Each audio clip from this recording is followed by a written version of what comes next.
Olá, estamos aqui para mais um Papo Cabeça para falarmos hoje sobre adicção e obesidade. Adicção, gente, é um nome de vício, a nova terminologia utilizada para vício, tá? Às vezes as pessoas não associam uma coisa a outra, mas sim, a gente tem vício em comida também. E o que é pior, normalmente a gente come as nossas emoções. Você conhece alguém que come emoção? Tô ansioso, como mais. Tô triste, como mais. Tô alegre, como mais. Isso acontece muito. E para falarmos sobre isso, estamos aqui com os queridos Emerson de Paula, psicólogo, psicanalista e winnicottiano, né? Emerson, seja bem-vindo. Obrigado por estar aqui com a gente pela primeira vez agora no Portal Paranaíba, mas meu parceiro de muito tempo, um querido. Eu que agradeço a oportunidade, mais uma vez, para a gente poder crescer junto e aprender um com o outro, né? E poder levar informação para quem for nos assistir. Coisa boa. E com meu querido amigo também, Luciano Tasso, grande administrador e quase psicólogo, né, Lu? Coisa boa, seja bem-vindo.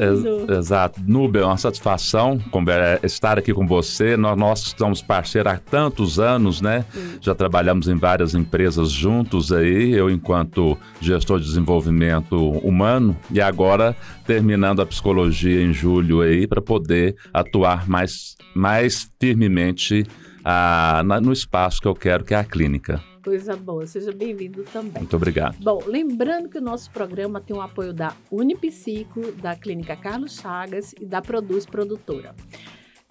Emerson, eu vou começar com você. Na realidade, eu vou começar com números, né? Gente, 34% dos adultos no Brasil têm obesidade. 60,3% dos adultos brasileiros têm excesso de peso. 83 milhões de brasileiros terão obesidade e 47 milhões terão sobrepeso em 20 anos.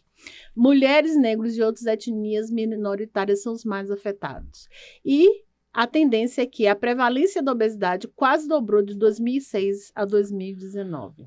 Emerson, a gente come emoções? Não só emoções, né? A gente come tudo, porque o ser humano precisa se defender de alguma coisa. Então, assim, a dificuldade que o ser humano tem para gerenciar a própria existência coloca ele em condições de usar vários tipos de objetos de forma dependente para ele dar conta de existir. São essas defesas. E quando fala comer emoções, a comida é mais fácil, né? Porque a comida tem dentro de casa, tem no quintal, tem na geladeira, na despensa, tem na casa, né? Na casa do vizinho, tem na esquina, não tem dinheiro, compra fiado, articula uma festa para ir só para comer. Então, assim, o comer é mais fácil, porque lidar com as emoções, com o consumo de gastar, tem que ter dinheiro. Com droga tem que ter dinheiro. Com álcool tem que ter dinheiro. Com álcool tem que ter dinheiro. Com trabalho tem que ter trabalho. Com jogos tem que ter rede social, tem que ter internet. Então, demanda é de uma estrutura maior. Agora, a comida ela é comum. Só que muitas pessoas elas cometem um engano muito grande de achar que a obesidade, por exemplo, ela só deve à ingestão excessiva de comida. Não, a obesidade ela é uma doença, ela também é hereditária. Mesmo quando a pessoa ela consegue conter e controlar a obesidade, seja com dieta, atividade física ou até mesmo com cirurgia bariátrica, e ela chega num corpo que o IMC, o índice de massa corporal seja favorável, ela continua obesa. Porque é uma doença, e é uma doença incurável. Não é porque emagreceu que curou.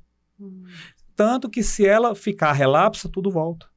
Se ela ficar relapsa com a atividade física, com a comida, deixar de fazer acompanhamento psiquiátrico, acompanhamento psicológico, vai retornar tudo de novo. Então, assim, as emoções, elas são, muitas das vezes eu falo, não são nem comidas, elas são trituradas, porque dependendo da emoção, o ser humano não quer senti-la. Porque é desagradável. É desagradável sentir raiva, frustração, desamparo, desamor. É desagradável. Então, eu prefiro com ansiedade, depressões, eu prefiro comer do que sentir essas questões. E aí, eu me afogo na comida. Também. Também, né? Na comida, na droga, no gastar, na internet, no sexo, no trabalho, nos jogos, em tudo. Em qualquer objeto que me tire de mim. Ou faça com que eu entre em contato comigo de outra forma. Parece um paradoxo, mas é a mesma coisa. Eu me encontro através dessa adicção. Lu, aqui nos bastidores eu vi você vendo esses índices nas empresas, né? Sim. E agora com a NR21 que entra, né, em vigor dia NR01, que entra em vigor no nosso país no dia 26 de maio, né? É mais uma preocupação, com certeza, né? Núbia, a coisa está muito séria. O que acontece? Eu trabalho nas empresas aí há mais de 20 anos. E o que tem acontecido é um afastamento progressivo das pessoas por doença mental. Antigamente as pessoas não afastavam por doença mental porque, é o doido, depois que eu voltar eles vão me mandar embora e tal. Isso hoje caiu por terra porque as pessoas estão doentes, né? Segundo dados do Ministério do Trabalho, 10% de quem é hoje CLT está afastado por problemas emocionais. E é tão interessante quando vocês falam sobre a questão das emoções, como o Emerson trouxe, você disse que a gente come essas emoções. Tritura, né? Tritura essas emoções. Tritura. Aí, o que acontece? Você está trabalhando num lugar que não te dá apoio psicológico, te cobra metas irreais, te faz passar por situações de assédio moral e, às vezes, até assédio sexual. Aonde você vai? Você vai para comida. Aí você vai lá na esquina da lanchonete. Para as drogas ou para o álcool, né? Exato. A gente está falando aqui da obesidade, né? Exatamente. Porque essa pessoa, para poder ter uma recompensa rápida, ela vai querer o quê? Um carboidrato mais simples, ela quer uma fritura, ela quer um doce, ela vai lá na esquina da empresa, come aquela coxinha, come aquele hambúrguer e volta a trabalhar. Não dorme bem, vai virando uma bola de neve. Bola de neve, porque o trabalho atravessa a pessoa. Uhum. Infelizmente, né? E aí a gente entra o quê? Na situação mais... eu posso dizer que é a forma mais fácil de perder peso, Emerson, de mudar isso. Porque, assim, a terapia ajuda muito, mas eu tô vendo muita gente indo para bariátrica. Por isso que a gente está discutindo aqui, porque, assim, eu tenho visto muitas pessoas que fizeram bariátricas se tornaram alcoolistas ou voltaram a engordar. Então, a bariátrica seria o meio mais fácil, mas ele é seguro, não é? E eu queria trazer essa discussão, Sim. né? Até por vivência. E vão continuar voltando, só que vai continuar voltando ao peso que era, ao padrão da obesidade grave e vai sofrer mais, porque o estômago vai estar reduzido. Até mesmo quando faz a cirurgia bypass, que é um deslocamento das funções da questão anatômica do estômago conectando com o intestino. O que acontece?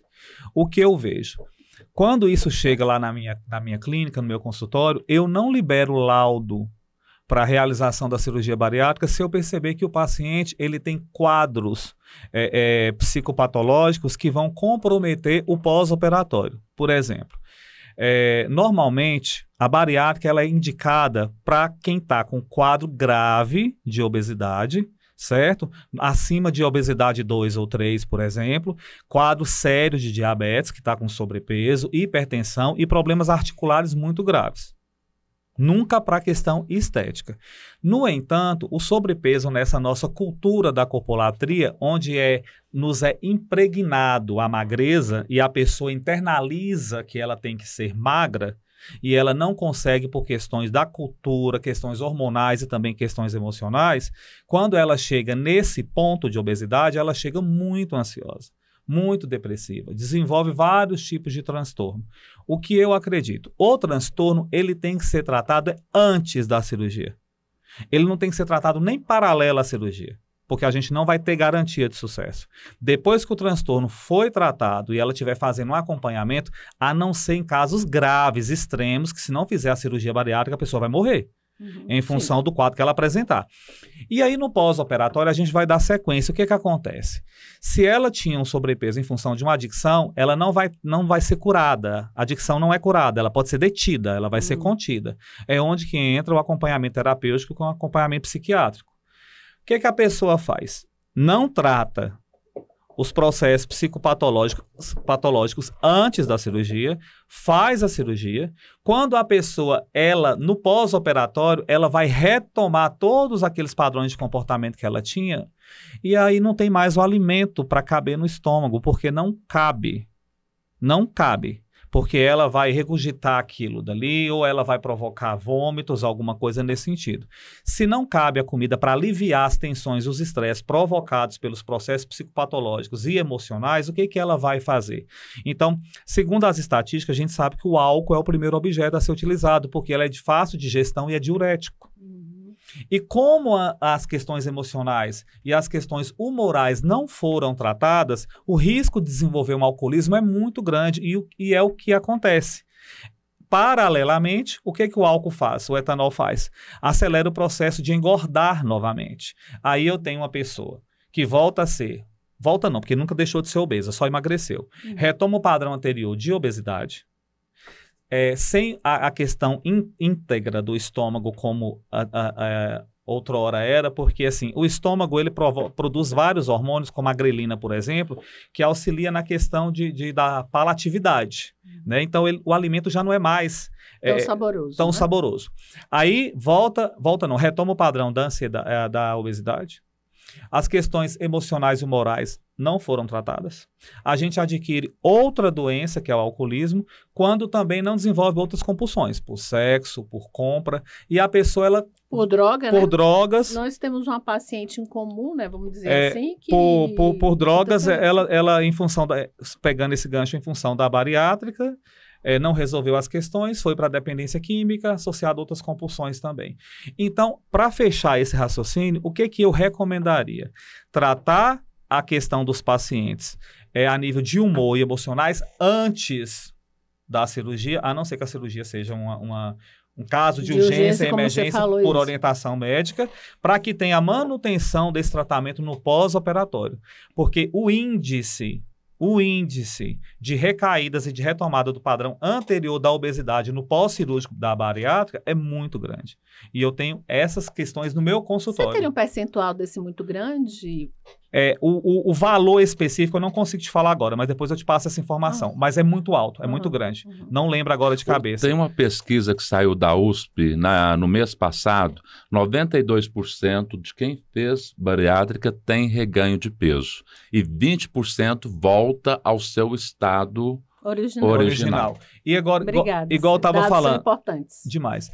Igual lá no consultório, eu tenho esse caso que foi para a bariátrica, não tratou a questão anterior e hoje é alcoolista. E não consegue relacionar nem consigo, nem com o outro, nem com o mundo direito. E agora o tratamento que eu tenho que começar a fazer, que a gente está fazendo, além do alcoolismo, é tratar as questões que fez com que a obesidade se agravasse. E é interessante isso. Por que a gente está trazendo isso aqui? Volta a dizer, né, gente? Até para alertar. Porque o pessoal acha que bariátrica vai salvar o mundo dela, né? Quando eu digo o seu mundo pessoal, porque eu vou emagrecer, eu vou ficar bonita, porque minha amiga emagreceu 35 quilos e depois disso, né? Eu tenho um dado importante, porque é o seguinte, se você faz atividade física, você emagrece em torno de 10 a 11% do seu peso corporal durante um ano. Então, vamos pegar, por exemplo, uma pessoa que tem 100 quilos.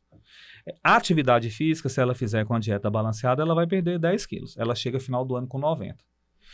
No entanto, a sociedade exige, pela própria cultura, a questão da magreza. Essa pessoa, ela não tem paciência e tolerância com esse processo. Ela acredita que vai perder só 10 quilos, mas não é só 10. 1 quilo que ela perde já favorece bastante a saúde dela.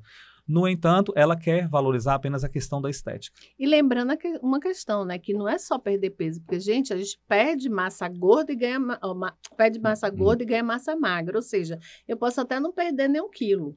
Mas se eu transformei a minha massa gorda em massa magra, se meu corpo está ficando mais definido, se eu estou me sentindo mais disposta, eu tive resultado naquilo que eu estou fazendo, não só com relação à atividade física, que é extremamente importante. Gente, todo médico fala 150 minutos de atividade física por semana, é pouco. Se você dividir... 3 vezes, né? 3 vezes de 50... Não, pode ser 4, 5. No mínimo. Exato, no mínimo, Então, assim, se eu puder diluir esses 150 minutos, eu só tenho meia hora para andar por dia, anda meia hora, tá ótimo, tá? Não tenho dinheiro para academia. Tem tanto parque público aí com academia, né? Exatamente. Tem o nosso querido Parque do Sabiá aqui em Uberlândia, é muito fofo, é gratuito e tem um monte de equipamento lá. Tem várias para ser. E não tem também em casa. Pega esses tutoriais que tem na internet gratuitos, né?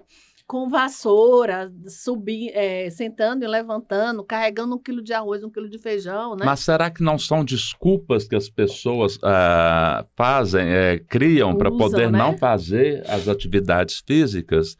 Porque eu acho que um paciente que chega a buscar uma ajuda de um psicólogo, a primeira coisa que ele deve perguntar é como que está a sua saúde metabólica. Né? Exatamente, também, né? Saber dos seus exames, saber das suas taxas e tudo, porque aquilo ali efetivamente interfere na sua disposição, interfere no seu humor, interfere na sua disponibilidade para mudar de vida, né?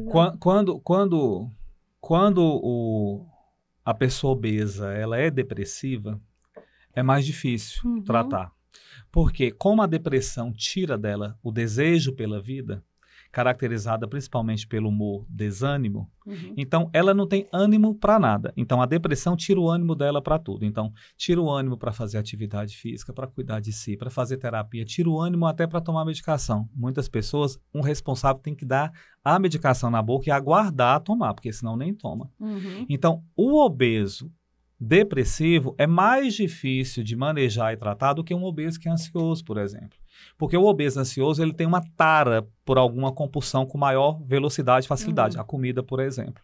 E ele quer ver o resultado logo também, né? Então, assim, aí eu tenho que levar em conta a particularidade de cada um, a subjetividade de cada um. Não é, a obesidade, o manejo dela não é padronizado.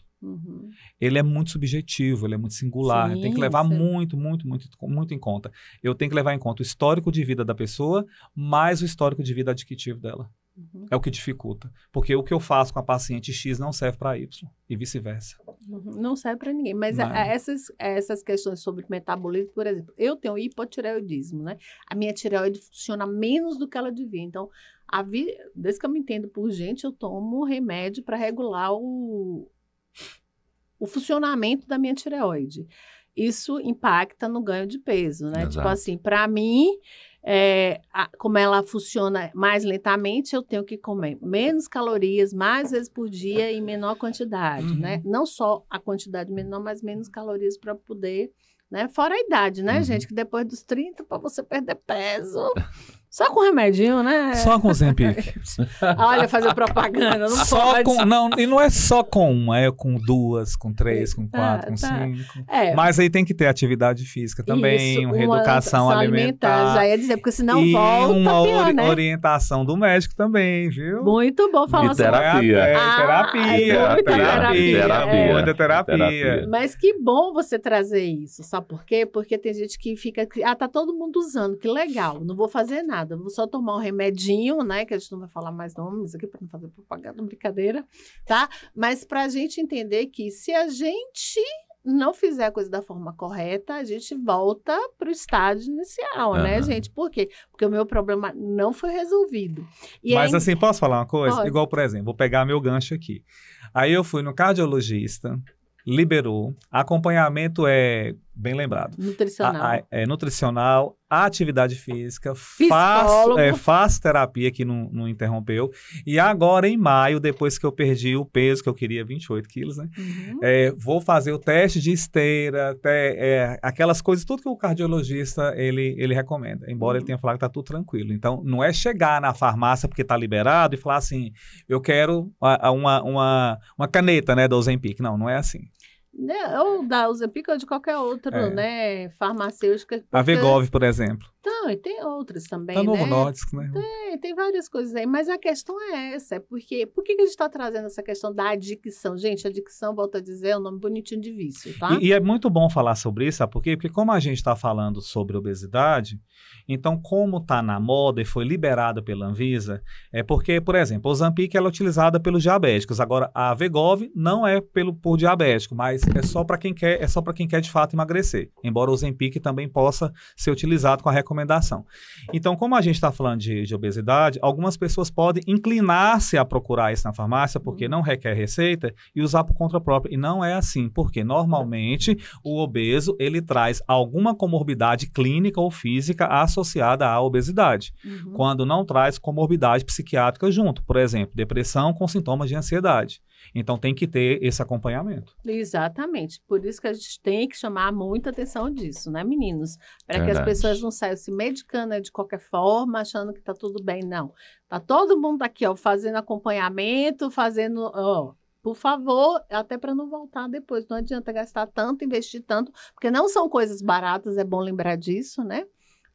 O tratamento para emagrecer, gente, ele não é barato. E aí além disso, depois você renova guarda-roupa, perde o guarda-roupa, depois você joga aquele guarda-roupa fora, volta guarda-roupa. E quantos eu já fiz isso, né? Viver não é barato. Porque eu passei 2 bariátricas, então... 2 bariátricas, eu não sabia de 2, não. Exato, não. Foi 2 bariátricas. A primeira eu fiz no modelo sleeve. E o sleeve é o corte do estômago sem ligar com o intestino, né? Tira e joga fora. E 30% das pessoas que fazem esse modelo tem... ganho de peso. Não, refluxo. E é um refluxo que não trata. Aí você precisa abrir e fazer a bypass. Então, agora eu tenho as 2 feitas, né? Então, eu fiz em 2013 e 2014. Né? Nós também com 10 anos, 11 anos, quase, 12 anos, né? Da última, né? 11 anos. 2014, 11 anos, julho. Foi julho de 2014, passou rápido, né? E isso, e você vem trabalhando, é uma luta diária. Porque você, como o Emerson disse, o obeso, a obesidade é uma doença crônica, né? Mas o quanto que depois assim, a gente vai nos conhecendo, reflete as emoções. O quanto que as emoções estão presentes. Porque eu chegava no consultório do meu gastro e fazíamos todos os exames e não tinha nenhum problema metabólico. Então, tem problema emocional, né? Ou seja, aí você você aumenta a dose do álcool, você aumenta o consumo, a incidência de outros comportamentos. Outros comportamentos e tal, e aquilo ali vai virando uma bola de neve, né? Até você compreender. E aí você pensa, nossa, mas eu achei que seria para sempre desse jeito, né? Eu de 145 pulei para 85. 85 não... 60 quilos? Foi 60 quilos. Não gostei, não achei legal, ficou meio estranho, né? Fiquei meio cadavérico. E falei assim, deixa... Obrigado. Tem casos e casos, né, gente? Obrigado. E aí, naquilo não ficou legal, sabe? Preciso chegar a uns 95, 100, que seria a minha margem. Dessa margem, eu fui parar em 120. Eu falei assim, Jesus, vou perder a cirurgia. Aí lá embaixo, de novo, começar o tratamento e tal, de medicação, aí você tem que fazer um exercício físico e tal. E aí eu comecei a perceber que o que me influenciava muito, Núbia, eram os espaços de trabalho onde eu estava inserido. Os meus espaços de trabalho que eu estava inserido estavam me machucando. Estavam te adoecendo. Estavam me adoecendo. E esses espaços de trabalho, quando adoece a pessoa não suporta, porque é muito mais fácil. Nossa, vou terminar o expediente, vou ali tomar uma. Né? Vou terminar o expediente, estou doido. Todo dia tem um estresse pesado, Todo dia tem um estresse pesado, e aonde que eu vou descontar? Se eu não vou descontar na comida que eu não dou conta de ir para churrascaria, que eu sou bariátrico, vou para a bebida. Sobre isso. Né? Então, obrigada, isso é muito sério. Com a gente. Exato. Então, a hora que eu comecei a olhar para isso, eu falei assim, olha, eu estou bebendo de terça a domingo. Esse trem está errado. Né? Estou engordando, não estou feliz, mas estou levantando para fazer as minhas atividades e tal. Falei assim, esse comportamento aqui para sair desse controle é daqui para ali. E olha como que é interessante uma coisa que ele fala, não sei se ele nem percebeu.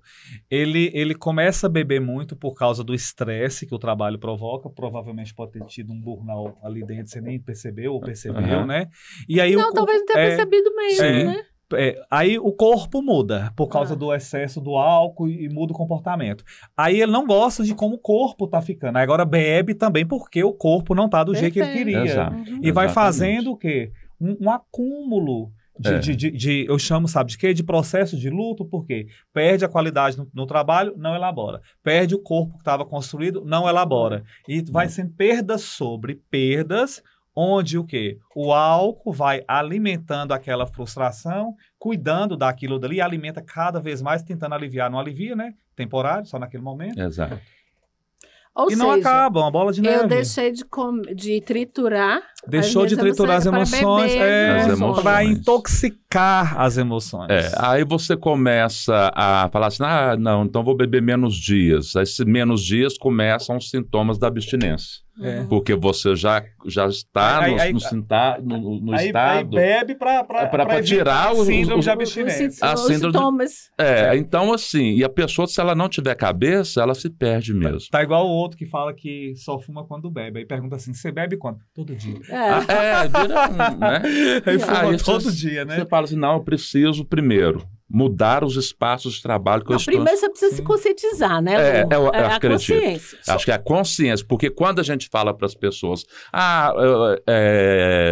mas é só uma, é só duas e tal. Não, existe regras para a Organização Mundial da Saúde sobre a questão do alcoolista. Né? A pessoa que bebe todo dia determinada quantidade, mesmo que a gente ache que aquilo é social... Duas latinhas. E a questão social não é social. A gente tem que falar sobre isso, porque romantizou-se muito a questão do álcool. Agora, tem uma coisa que é importante, porque, por exemplo, tem pessoas que têm condição social e econômica para resolver essa questão que ele está trazendo aí, por exemplo, de desgaste e estresse no trabalho. Né? Dá para mudar daquele trabalho, dá para ir para outro, dá para trabalhar em casa, no home office, alguma coisa assim, sabe? Dá para fazer. E aquelas pessoas que encontram-se dessa forma e não têm condição de sair do trabalho, não tem outro trabalho para ir, e ela precisa aprender a lidar com aquele estresse. A terapia ela é assim, indispensável, essencial para ajudar a lidar com isso, porque o que a gente precisa é resolver aquele problema ali dentro, para conter aquele estresse, para que ela não vá para o álcool, porque caso contrário, vai ficar desempregada. E ficar desempregado gera o quê? Olha a bola de neve. Tá, a bicicleta não para de pedalar. E aí eu começo... Não é tão simples como parece. Eu começo a perceber, como eu estou na área do trabalho há muito tempo, né, das empresas, eu começo a perceber as pessoas uniformizadas, indo almoçar, indo fazer suas refeições, né, nos seus horários de descanso ali, de intervalo, e você começa a perceber que aqueles uniformes estão mais apertados. Por que aqueles uniformes estão mais apertados? Foram porque foram feitos mais apertados? Não, porque aquelas pessoas foram ganhando peso ali dentro. Então, será que essa empresa está sadia? Será que alguém está olhando isso? Será que alguém está olhando isso? Né? E precisou-se, então, impor uma lei, a nova NR1, para que isso fosse resolvido. Né? Pelo menos vamos tentar. Tomara que o governo seja efetivo na cobrança para que, de fato, a saúde mental seja levada a sério do jeito que ela precisa ser levada, né, gente? Então, assim... Mas aí eu queria voltar, Emerson, para a questão da adicção, né, do vício em tudo, na realidade, o que causa obesidade, porque é o que você disse, não é só a comida, né? A comida é um fator, a própria ansiedade, o cortisol engorda, né, gente? Como diz, teve uma época que quando eu cheguei em Uberlândia, eu estava extremamente estressada, eu não conhecia ninguém, não tinha amigo, não tinha trabalho, não tinha babá, não tinha nada. E eu comecei a engordar, eu falei, gente, eu trabalho que nem uma louca de tudo em casa, eu não estou comendo nada e ganhei peso. Aí eu fui na endócrina, ela olhou para mim e fez, Núbia, seu nível de cortisol tá absurdo. E ela fez as calorias vazias também, né? Exato. Não, mas o pior que nem era isso, era o cortisol mesmo. Ela fez assim, você come uma bolacha, um biscoito, uma bolacha, né? Água e sal tá equivalendo a um sanduíche gigante, né? Desses fast foods aí. Eu fiz, como assim? Ela fez, porque quando o cortisol tá muito alto, você acaba engordando, né? Com as suas emoções. E como eu estava num lugar que eu não conhecia ninguém e vivendo meu luto, né? A minha saudade lá da minha terrinha, da minha Bahia querida, aí eu estava engordando por nada. Eu tinha uma alimentação muito balanceada, mas tudo que eu comia, o cortisol ia lá e se apropriava e aumentava. É como se ele aumentasse as calorias. A realidade, o efeito era esse. Era muito mais inchaço do que gordura mesmo.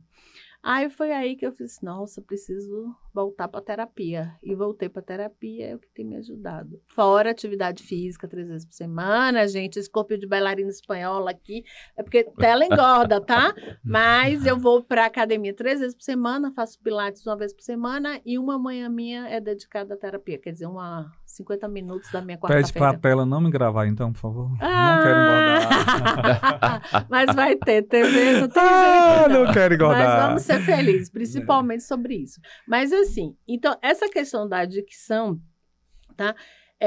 Achei massa você dizer, né, que você cuida do bariátrico antes da bariátrica. Mas né? É o que eu procuro fazer. Só que tem outra coisa por trás disso, que é mais importante. Normalmente, o obeso, ele não vive sozinho. Então, eu preciso tratar o sistema. Ou seja, a família, os amigos, todo mundo porque tá ali, o né? comportamento de um interfere no comportamento do outro. Se eu for remanejar ou manejar o estilo de vida do obeso, eu preciso fazer isso com toda a família. Sim. Caso contrário, o resultado tem um grande risco de não ser eficaz. Quando eu vejo um adicto, né, que essa palavra do grego quer dizer escravo de alguma coisa, escravo de algum objeto, quando eu vejo um adicto, seja ele obeso, dependente químico, um adicto por jogos, não importa, eu entendo que essa família também não é funcional. Por quê?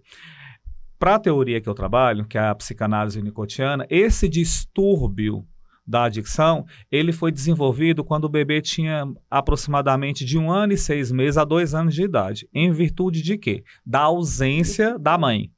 Da ausência do cuidador primário. Ausência de que forma? Alcoolismo, depressão, desemprego, trabalhando muito tempo fora, onde essa criança não teve a sua necessidade básica, emocional, psicológica, entendida e atendida. Quando essa pessoa cresce, ela encontra no efeito da droga, do álcool ou do comportamento adictivo a função de mãe perdida lá atrás. Por quê? Quando a pessoa bebe e usa droga, por exemplo, ou come demais, que a gente está falando sobre isso, ela se sente acolhida, protegida, segura, confiável, ela tem previsibilidade. Então, tudo que era para ter tido lá atrás e não teve, ela tem agora. O que é o tratamento também? Dá para esse paciente o que ele não teve lá e que a droga, a comida dá. Ao passo que eu consigo atribuir isso para ele no consultório, ele vai deixando esse comportamento de lado aos poucos. E aí, voltando lá também, se eu fizer um trabalho desse e não envolver a família, eu não vou ter sucesso. A chance é muito pouca. Por quê? É emocional, é estrutural, é familiar, é cultural daquele contexto ali.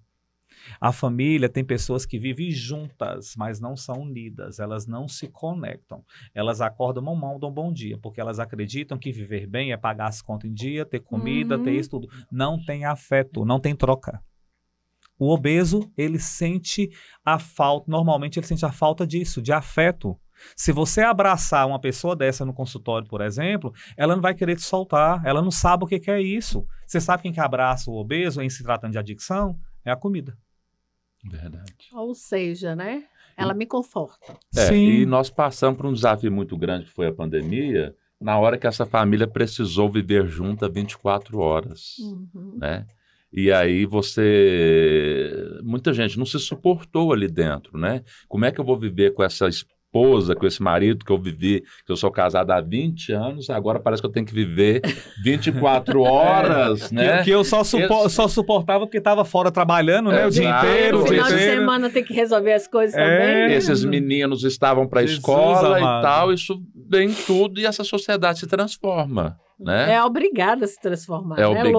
Exato, né? É obrigada a se transformar, mas muita gente se transformou de uma forma positiva, refez seus casamentos, outras não conseguiram. Ao contrário, né? Ao contrário, a educação foi por água abaixo, né? A gente tem visto aí os professores reclamar do que está acontecendo hoje dentro das escolas, né? Então, são mudanças significativas, né, que vai atravessando o ser humano. E a obesidade, e acaba que a gente tem um desserviço muito grande na internet, que são pessoas obesas ganhando likes, né, por comer demais, né? E vem um fulano... Ou por assumir, né, o seu shape. Não tenho nada contra, mas concordo com você. A gente tem que lembrar, e desculpa até te interrompê-lo, que é o seguinte, a gente não está falando da obesidade pela obesidade, a gente está falando da obesidade pela saúde, né? Exato. É que, infelizmente, a obesidade, ela vem com a série, só estou ressaltando o que você já falou, tá, Emerson? Uma série de outros problemas, né? Diabetes, pressão alta e várias outras coisas que surgem, né? Problema nas articulações, porque o sobrepeso causa isso, ou seja, meu joelho vai embora, meu tornozelo vai embora, meu quadril vai embora. Por quê? Porque não suporta tanto peso. Aí essas pessoas, então, serão que elas estão sendo abraçadas pela internet, igual você disse, né? Você chega e abraça essa pessoa, a comida abraça ela, e ela que era invisível para a família, ela se torna agora abraçada pela internet por comer demais, por comer no excessivo. Né? E como que essa pessoa vai viver lá na frente? Porque, olha, quando eu fui fazer a minha cirurgia, meu IMC estava 38, né? E perante alguns aí não era nem tão grande, mas eu já tinha esteatose hepática grau 3, que é a gordura no fígado, né?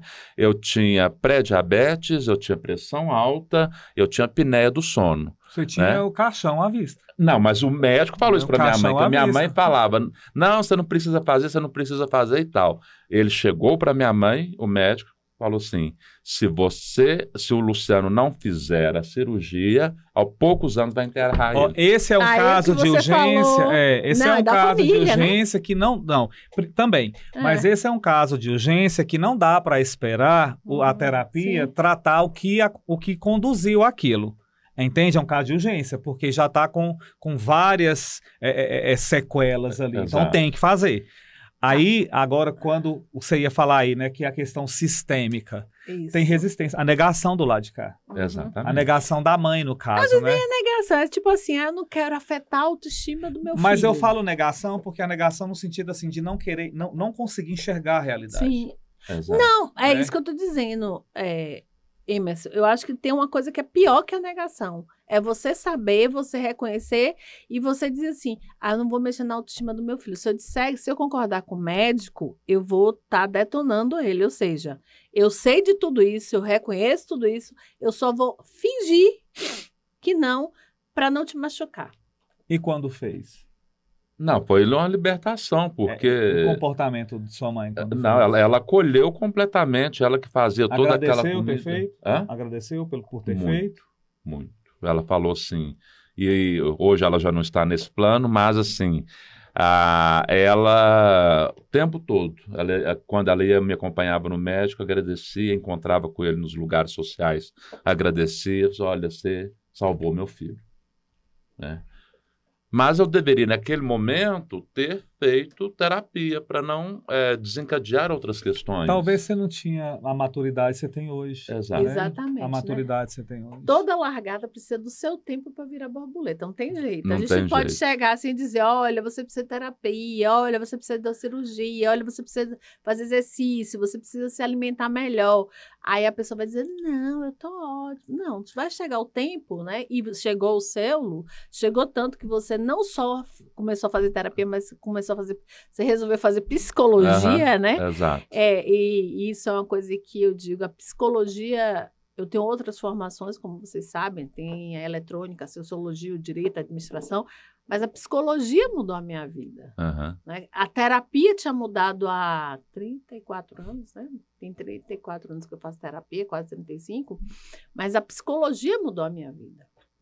Hoje o meu comportamento perante a vida é totalmente outra, a minha dependência do outro, uma série de coisas, a forma como eu enxergo é diferente, tá? A minha aceitação do outro também é diferente. Então, isso tudo muda a forma de pensar e aí chegou o seu momento. E isso é muito importante para a gente não se tornar, talvez, decepcionar com as pessoas. Uma vez eu fui conversei com a minha psiquiatra, e ela disse, e tinha um amigo meu passando por uma situação muito complicada e tal, eu falei assim, não, eu resolvi ajudá-lo e tal. Falei assim, vou levar, peguei na mão, levei. Né? E ele não continuou o tratamento. Eu fiquei muito triste com aquilo. Aí, ela, no meu retorno, ela disse, a gente só ajuda quem quer ser ajudado. Quem pede ajuda. Exato. Quem pede ajuda, né? Então, isso é uma questão da nossa profissão enquanto psicólogos, fundante, né? Que a gente só ajuda quem quer ajuda e quem não quer ajuda é o tempo dele, né? Era isso que eu ia dizer. Não é porque ele não quer, porque ele não está preparado, às vezes, para mudar tanta coisa, né? Que ele vai ter que enxergar, e a gente precisa enxergar isso, porque quando o Emerson falou, né? Não, você que falou dos dados, né? Quantos bariátricos voltam ao peso original? Exato. Né? A nossa função é acolher, não é salvar. É acolher, não é salvar. Quem se salva é ele próprio. A partir da internalização e introjeção da verdade, da realidade que está sendo revelada. Então a gente acolhe. E cada um tem seu ritmo de introjetar, de internalizar aquilo. Não é salvar. Porque muitas das vezes a gente vê o paciente, vê a pessoa naquela situação, em se tratando de obesidade mesmo, que assim, nos incomoda ver uma pessoa daquele jeito pelo risco de morte que tem, de tudo. Justamente. E ainda mais quando a gente já passou por isso. Então, é necessário acolher. Não é salvar. Né? Não tem como a gente pegar aquela pessoa, levar para uma cirurgia, levar para uma academia, levar para um parque, tirar nutricionista, não tem como, nutrólogo. Não tem como. Só que para acessar as emoções dessa pessoa, para a gente compreender o porquê que ela chegou àquele ponto, é um processo. E, infelizmente, muitas das vezes, o processo ele é muito doloroso, porque essa pessoa ela pode ser extinta no meio desse processo. Isso é verdade. Né? Ela pode ser extinta por um ataque cardíaco, por isso, por aquilo, sabe? E até mesmo por acidente. Sim, e perder a própria identidade. E se perder na identidade dela do que quem sou eu agora? Que eu sou aquele monte de vícios. Eu vivo, né, como se diz, as minhas faltas, né? Eu vou me colocando nesses vícios que todos aí... Eu vou preenchendo as minhas faltas, né? E aquelas faltas são tão doloridas do primeiro centênio da vida ali, que eu não quero mexer naquilo. Entretanto, eu prefiro me anestesiar nas morfinas sociais. Poxa, poético esse negócio. Gostei das morfinas. Gostei. Eu também vou usar isso. Exato, porque é tudo, né? É isso. E é tão... Gente, eu outro dia conversei com uma amiga minha, né? Mandar um beijo para ela. Ela sabe quem é. E ela fez bariátrica e ela disse, nossa, eu estava bebendo tanto, eu estava saiu do trabalho porque estava com burnout. Quer dizer, na realidade, ela foi desligada por questões, né, de alinhamento, falta de alinhamento, vamos dizer assim. Ela não estava de acordo com algumas diretrizes da empresa e logo depois ela descobriu que estava com burnout. Então, ela tem 4 meses parada, graças a Deus. Ela está podendo fazer isso que é o que você falou da condição, né, socioeconômica. E ela disse, amiga, eu estava bebendo demais e eu não estava me percebendo. Ela engordou tudo de novo. E eu disse, vamos ver lá, mas eu tô tão gorda. Eu fiz, o que é que tem? Você não tá no processo? Ela tá fazendo terapia, tá fazendo pilates, tá fazendo acompanhamento, tá fazendo atividades terapêuticas, que é importante, tá? Sim. A gente, além da terapia, as atividades terapêuticas. E assim, o que eu fiquei, né, pensando? Nossa, e ela tinha emagrecido um tanto que, como você falou, ela estava assim, ela não estava se reconhecendo, ela emagreceu demais mesmo. Ela fez, não tô bem, vou engordar um pouquinho. Esse pouquinho foi um pouquinho, um pouquinho foi um pouquinho, um pouquinho foi um pouquinho, voltou. Perde a mão. Perde a mão. É por isso que tem que ter um profissional para assistir, por isso que existe personal. Exatamente. Não é apenas ir para academia. Isso. É contratar o serviço de um especialista, porque a gente está lidando com a coisa séria. Exatamente. Para quem faz bariátrica, é uma cirurgia muito invasiva, igual o Luciano está falando, é invasiva. Algo invadiu, não foi apenas na estrutura do meu corpo. Tirou ou reconectou a estrutura do meu corpo que afetou a minha mente, a minha forma de ser, de me ver, de me perceber. Então, assim, já que eu estou fazendo essa mudança na minha vida, vamos fazer direito. E isso né? é tão sério. Vamos fazer direito. Porque, olha, isso a medicina já colocou para nós, que o nosso segundo cérebro é o nosso intestino. Aí você vai e mexe nele. Então O você... estômago é o para-raio das emoções. É, vai lá né? e Aí mexe vai... no estômago. Exato. Porque tudo Aí que você liga tá lá, tudo aquilo, ele tritura, mexe vai tudo. vai pra lá. Então, e aí você mexe no segundo cérebro, mas no primeiro você não faz nada, tem uma desconexão. Mas existe também, naquela época, eu não sei hoje como que está nas clínicas, mas naquela época eu não acreditava, preciso fazer, porque a gente precisava passar para ter o laudo do psicólogo por pelo menos 5 sessões, né? Não precisa disso nada, não, 5 sessões não resolve, né? Então, Nunca. eu não sei se hoje está melhor, Às mas vezes naquela 20 anos época, o pessoal que fez comigo naquele mês que a 20 gente anos operava resolvendo. junto, ninguém acreditava nisso, não precisa de psicologia nada não. Pra quê? É coisa de Pra doido. quê? Coisa de doido, né? E hoje está aí o problema. Hoje o problema está posto no espaço de trabalho, hoje o problema está posto dentro das famílias, na saúde pública. Está ficando mais caro para as empresas bancar um plano de saúde do que fazer um outro processo de curar essas pessoas. Ou preventivo. Preventivo. É Isso é preventivo. legal. É preventivo. Preven- É preventivo. Tem que Preventivo é trabalhar ter com prevenção. acolhimento. Por exemplo, quando eu vou trabalhar questão de droga, por exemplo, eu tenho que trabalhar com a prevenção primária. E a prevenção primária é com quem? É com quem nunca usou. Exato. Entendeu? É com quem nunca usou. Não tem como fazer prevenção já com quem está lá no Claro. fundo de poço. Lá já é outro manejo. Né? É outro Exato. manejo. Totalmente diferente. Eu né? esqueci de falar, igual a gente estava brincando aqui, que eu perdi 28 quilos, mas foi de massa gorda. Aí Você eu tenho eliminou. que... Quem perde quer achar. eliminei a gordura. É. Aí eu tenho que falar para o seu público que agora eu vou entrar no processo de reganho, mas de massa magra. De ganhar peso, reganho de peso, mas de massa magra, com acompanhamento com personal em academia. Massa magra, gente, são músculos. Isso. Ganhar músculo. Então, eu joguei a Exatamente. gordura fora e estou trazendo a musculatura de volta. E eu uso o meu exemplo, por exemplo. E é um processo organizado, planejado, programado, não é aleatório. E eu uso meu exemplo, por exemplo, que eu comecei a engordar demais, comprei as canetas, mas continuei bebendo. Não resolve. Não resolve. Você para de comer, mas você não para de beber. Você emagrece, mas depois você engorda tudo rápido. Incha porque você tudo. vai perder, exatamente, incha tudo e vai perder todo Não. o resto de massa magra que você já existia. Mas isso é, Vira isso bolo é fofo. mania de rico. De quem tem dinheiro pra jogar fora com o Zempic, é mania de rico. Compra as canetas e não tá nem aí no mundo do estilo de vida e joga. Receba a riqueza. Não é rico, tá tudo Mas bem, a caneta uma cara cabeça- daquela, puf, Não tô nem existe aí. milagre. Sei lá, tipo assim, mês que vem eu compro outra, tá tudo bem, tá tudo bem. E não existe milagre, gente, né? Acho que a questão dos nossos vícios, né? Das nossas compulsões, né? E infelizmente essa outra compulsão, que é os jogos que estão acabando com as pessoas aí, né? E isso está chegando nas consultórios. Agora olha para você ver que interessante, veja bem que interessante. Como que a falta de um acompanhamento terapêutico nesse histórico, nesse caso seu aí, é interessante falar, esse caso clínico. Eu uso a caneta, a medicação para emagrecer, eu não sinto fome, mas olha para você ver, continua tudo errado dentro de mim que eu preciso beber. Exato. Entende? Então, eu preciso continuar bebendo, porque está tudo errado ainda. Então, Exatamente.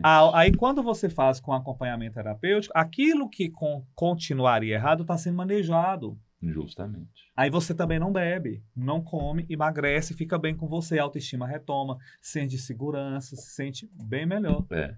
E isso é muito importante, e é bom a gente falar sobre isso, porque muita gente falava, mas você toma socialmente e tal. Eu falei assim, não, gente, não é tão simples assim. E eu tenho um mês e meio que eu parei, né, com tratamento e tudo, e pretendo, se voltar, uma vez na semana, né? Se der conta, se não der conta, é parar.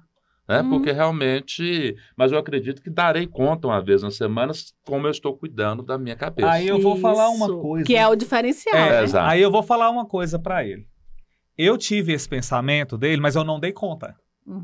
Entendeu? Aí dia 7, agora eu completei 17 anos que eu tô abstêmio porque eu não dei conta. Mas eu queria dar conta. Porque é o melhor anestésico que tem para as emoções. Beber, por exemplo. E Não você tem relaciona, mais né? Você não, relaciona. não tem coisa melhor do que sair do E trabalho. a sociedade cobra, né? Cobra. Você Não. vai numa festa, já teve festa de eu estar com água, o pessoal fala, você não vai tomar nada. Eu Não, digo, sai do trabalho estressado, você senta no barzinho, você lembra de ir embora? É lá de madrugada. Eu era assim, né? Mas eu não dava conta. Então, no meu caso, é diferente. Mas eu era alcoolista, dependente químico. Né? Então, no meu caso é outro. Mas que bom que você também traz isso, porque assim, acaba sendo tudo uma compulsão, né? Aham, Né? Freud explica a pulsão e a compulsão, aham. e a gente acaba esbarrando em outros caminhos, né? Ou seja, o seu foi álcool, foram drogas, o seu comida. Agora, olha que interessante. O meu já foi como que a Coca-Cola um terapia. dia. Vou dar uma particularidade Parei. aqui. Vou dar uma fissura do meu anonimato aqui e dar uma particularidade. Muita terapia, 13 anos já que eu faço terapia. E aí foi identificado que a psicóloga trazendo que eu estava numa compulsão por roupa, por gastar. Uhum. E essa fala dela me incomodou, porque não era isso. Mas era o quê? Uhum. Eu tinha que descobrir o que era. E durante o processo terapêutico, eu identifiquei que na minha infância, eu sofri tanto bullying, passei tanta humilhação, me sentia tão inferior, tão pequeno, porque eu não tinha roupa para usar. E eu vivia isso na escola, com uniforme estranho, calça doada, a galera com tênis da moda. Eu sempre usava uma roupa da moda anterior. Que anterior? De muito anterior. Vamos ser sinceros. E mesmo assim... Nem de moda era. Minha mãe tinha como comprar, mas ela pegava, era emprestado, doado dos outros. E isso me gerava tanto desconforto, então inconscientemente, o que foi descoberto? Eu não vou passar por isso mais. Sim. E quando foi revelado na terapia, eu parei com a compulsão por compras. Hoje eu só compro o necessário. A pergunta é, eu preciso disso? Né? Não há necessidade, mas o que a minha mente trazia é, você não vai mais passar vergonha. Você não vai mais ser humilhado por causa de roupa. Ou seja, não é uma compulsão, não é a compra pela compra, é a compra pela necessidade Era de uma não defesa. passar pelaquela humilhação. Era uma né? defesa contra os traumas, ou seja, era uma proteção contra o trauma. O trauma ele é tão grande que a gente nos protege dele. Eu faço aqui, recordando as minhas análises, as minhas sessões, né? Quando eu venho desvendando toda a minha infância na cidade de Patrocínio, quando nós moramos lá, que nasci lá. Então foi um tempo de muita... Minha família passou muita humilhação naquela cidade. Meus pais passaram muita humilhação, nós passamos, eu enquanto...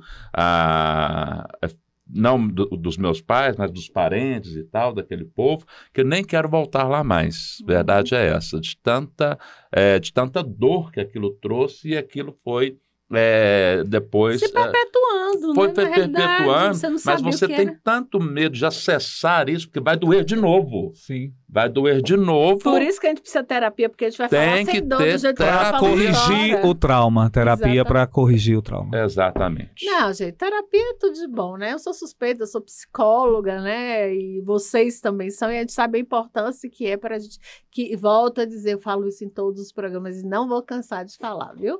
Terapia não é coisa de doido, é coisa para a gente não ficar doido. A realidade é essa. E assim, Lu, obrigada por trazer, obrigada, Emerson, também sempre sendo sincero, porque as pessoas acham, a psicóloga não tem problema. Temos vários, diferença que a gente trata, né? Sim. A gente não vai botando embaixo do tapete, fingindo que eles não existem. Temos problemas e a gente vai tratar esses problemas, tá? E aí, Emerson, como é bom, eu quero voltar para a sua fala quando você diz assim, e você também, né, Lu? Eu descobri qual era a origem do meu problema. Não era o que a psicóloga dizia, claro, porque a gente, enquanto psicólogo, a gente interpreta algumas falas, mas quem passou por aquilo fomos nós, né? As questões são nossas. E você fala assim, meu trauma era esse. Eu tenho uma paciente que ela é obesa, ela fez bariátrica, ela engordou, né? Mas é interessante essa fala sua, você sabe por quê? Porque quando a psicóloga ela fez a intervenção, por mais que não foi de encontro àquilo que eu acreditava, fez de uma certa forma ela me fez me ouvir. Exatamente. Quando eu discordei, eu me ouvi. Então ela deu conta de fazer a função dela, entendeu? Perfeito, era isso que eu queria. Você chegou onde eu queria. Essa minha paciente, tá? A gente falando, né, sobre a questão eu falei de comer emoções, você fala triturar, mas para mim é muito similar. E eu falando para ela, eu fiz, vamos descobrir que emoção é essa? Né, vamos lá. E a gente foi, né, cavucando, até que a gente descobriu onde é que estava isso. E foi tão legal quando ela se percebeu, né? Ela disse assim, nossa, é isso. Estava lá na primeira infância, né? Foram questões que ela viveu que não jamais falaremos aqui, mas é tão bom quando você se descobre, é tão bom quando você descobre a origem das suas questões para que você possa resolvê-las. E é a grande função desse programa, né? A gente cavuca e fala sobre muitos temas, né? Eu sempre digo que nosso programa é um programa de utilidade pública para que as pessoas comecem a se perceber, para que elas queiram se autoconhecer e para que elas possam resolver suas questões de forma definitiva. Eu falo, Núbia, para meus pacientes assim, que eles estão querendo deixar de ser humanos, porque é impossível deixar de viver e sentir aquilo que eles estão sentindo com a história de vida que eles tiveram e estão tendo. Perfeito. Então, de acordo com a história de vida que eles tiveram e estão tendo, eles estão dentro da normalidade. É o normal deles. Agora, se tiver algo desviante, algo patológico, a gente precisa tratar. Porque não tem como abraçar aquele ideal de eu que eles querem ter. Gostaria de ser assim, que meu marido fosse assim, que eu tivesse essa profissão. Tá, mas a sua história não permitiu isso. Hoje, algumas coisas dá para ser conquistadas, outras não dá. Então, vamos trabalhar em cima dessa realidade. Porque todo ser humano tem suas questões. Agora, não querer ter dificuldade e problema é morrer.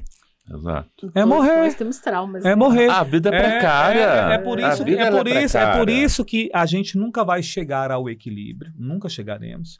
A gente nunca vai chegar à completude, porque no dia que isso acontecesse, se acontecesse, a espécie humana seria extinta. Exato. Se eu tô completo, eu tô aqui para quê? Buscar o quê?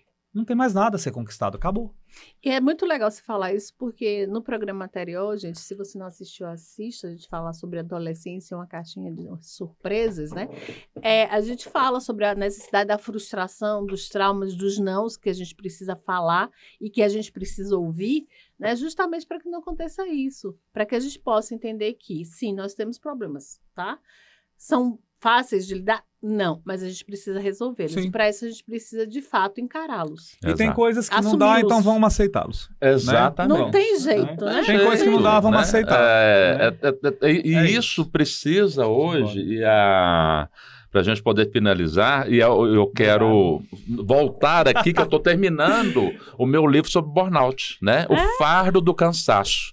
É o livro que eu escrevi justamente porque eu passei nesses 2 últimos anos e meio um estresse muito grande, né? E assim, e fui me reconstruindo. Mas tive uma condição de deixar alguns espaços de trabalho, viver com menos recurso financeiro, né? Por ter um colchão, um mini colchão ali, mas coisa que muita gente não tem. E né? com mais qualidade de vida. Com mais qualidade de vida, e que não volto. Hoje eu posso, graças a Deus, dizer não para muita coisa. E continue dizendo, porque não é uma palavra mágica. Ela é libertadora. Tinha.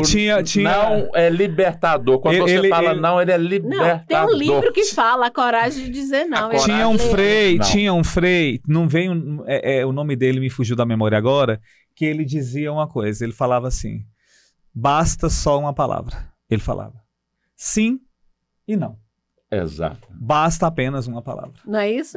Meus queridos, eu ficaria com vocês muito tempo aqui, tá? Obrigada de coração, foi maravilhoso. Voltaremos. Agradeço a vocês. Emerson, por favor, fique à vontade. Se quiser deixar seus contatos, suas redes sociais. Pessoal, então assim, eu já quero aproveitar e fazer uma propaganda aqui, né, que semana que vem estou viajando a São Paulo, vou fazer participar de mais uma etapa da minha pesquisa lá na Cracolândia Paulista, vou estar numa reunião já marcada com o padre Júlio Lancelotti para estar falando sobre as vulnerabilidades dessas pessoas. Como o Núbia falou, sou psicólogo, psicanalista, meu zap 34991701177, entra em contato, ou então vai lá no Instagram, psicólogo sem acento, Emerson de Paula, Emerson com H, conte comigo. Obrigada, querido Lu. Muito obrigada, fica à vontade também. Agradeço imensamente. Obrigado, né? Núbia. Eu me tornei agora especialista nessa nova NR1, né? Para poder implementar nas empresas aí, me coloco à disposição das empresas, à disposição dos empresários, para poder compreender que muito empresário ainda não compreendeu quais são essas mudanças, como que afeta e como que a gente pode ajudar, né? Então, nesses meus 20 anos trabalhando em desenvolvimento humano e agora como psicólogo também em junho, né? Formando, eu vou ter condição de ajudar mais. E aí, Quero deixar minha rede social, luciano.tarso, né? O meu Instagram, que tem todos os meus contatos ali, todos os dias atualizo com o conteúdo, né? E agradecer. E eu estava vindo para cá e lembrando, né? Você falando quantas vezes a gente trabalhou junto já, né, Núbia? Trabalhamos em várias empresas juntos, tanto públicas quanto privadas aí. E essa parceria eu espero tê-la por muito tempo e quero voltar aqui em agosto, setembro, para poder trazer meu livro. Com fé em Deus. E o que eu acho mais engraçado, olhando para ele aqui, emocionando, porque assim, eu sou psicólogo, ele está formando em psicologia. E ele foi meu professor na faculdade de psicologia. Você entendeu? Então, assim, isso daqui eu vou dizer.